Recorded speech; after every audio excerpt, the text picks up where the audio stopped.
एक दफ़ा का जिक्र है कि एक दूर दराज के सल्तनत में सिंड्रेला नाम की एक नेकदिल और मेहरबान लड़की रहती थी। इसके वालिद बहुत अच्छे थे, लेकिन बदकिस्मती से वो जल्द ही दुनिया से रुखसत हो गए। सिंड्रेला अपनी सौतेली माँ और दो सौतेली बहनों के साथ रहने लगी। वो दोनों सिंड्रेला के साथ बिल्कुल अच्छा सलूक नहीं करती और इसे सारा दिन घर के काम करने पर मजबूर करती। सिंड्रेला के हालात चाहे जैसे भी थे, वो हमेशा खुश अखलाक और पुरुमीद रहती थी। काम करते हुए वो गाने गाती और परिंदे और चूहे उसके बेहतरीन दोस्त थे। एक दिन बादशाह के महल से एक ऐलान हुआ, शहजादा एक ख़ास लड़की की तलाश में है और इसीलिए एक शानदार दावत का एहतमाम किया गया है। तमाम लड़कियां दावत में शिरकत कर सकती हैं। सिंड्रेला का दिल खुशी से झूम उठा। इसने आहिस्ता से कहा, काश मैं भी इस दावत में जा सकती ओ, लेकिन इसकी सौतेली माँ ने इसे सुन लिया और तंजिया अंदाज में हंस कर कहा, तुम दावत में? उन पुराने कपड़ों में? सिंड्रेला ने हार नहीं मानी। इसने खुद अपनी पुरानी चीज़ों से एक खूबसूरत लिबास तैयार किया, लेकिन जब वो पहनकर आई तो इसकी सौतेली बहनों ने वो लिबास फाड़ दिया। सिंड्रेला के दिल को बहुत सदमा पहुंचा और वो बाग में जाकर रोने लगी। अचानक बाग में रोशनी फैल गई और एक मेहरबान बूढ़ी औरत नमूदार हुई।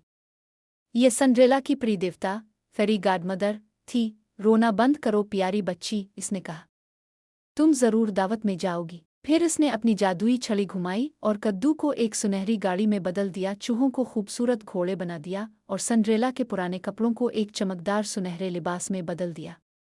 इसके पैर में शीशे के खूबसूरत जूते भी आ गए। लेकिन याद रखो, प्रिय देवता ने कहा, यह जादू सिर्फ आधी रात तक चलेगा। इससे पहले तुम्हें वापस आना होगा महल में।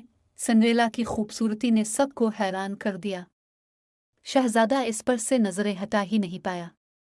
वो दोनों सारी रात हंसते और बातें करते रहे, लेकिन जैसे ही घड़ी ने 12 बजने का इशारा दिया, सिंड्रेला को प्रिय देवता की बात याद आए। वो फौरन महल से भागी। भागते हुए इसका एक शीशे का जूता सीढ़ियों पर गिर गया। शहजादा ने वो जूता उठाया और कहा, मैं पूरे मुल्क में इस लड़की को ढूंढूंगा जिसका पैर इस जूते में फिट हो। अगले दिन शहजादा हर घर गया और जूता आजमाया। जब वो सिंड्रेला के घर पहुंचा, उसकी सौतेली बहनों ने जूता पहनने की कोशिश की, लेकिन उनका पैर बहुत बड़ा था। आखिर में सिंड्रेला ने आहिस्ता से आगे बढ़कर जूता पहना और वो इसके पैर में बिल्कुल ठीक आया। शहजादा जान गया कि यह वही लड़की है जिसकी वो तलाश में था।